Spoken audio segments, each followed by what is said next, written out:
Is your smart TV cluttered with apps you no longer use, whether you're freeing up space or just cleaning up your home screen? Uninstalling apps is quick and easy. In this video, I'll walk you through the step-by-step process to remove unwanted apps from your Fire TV stick.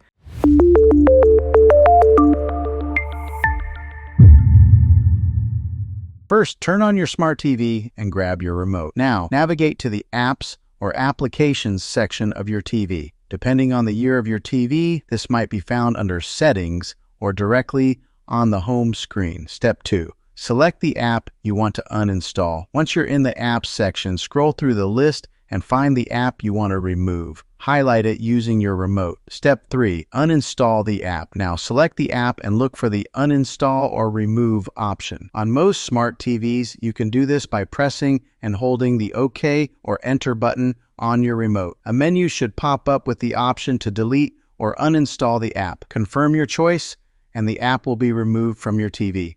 Step 4. Restart your TV for best performance. While not always necessary, I recommend restarting your smart TV after uninstalling apps. This helps clear any remaining data and keeps your system running smoothly. And that's it. You've successfully uninstalled apps from your smart TV. If this video helped you, be sure to hit that like button and subscribe for more tech tips and tutorials. If you have any questions, drop them in the comments below and I'll be happy to help. Thanks for watching and I'll see you in the next video.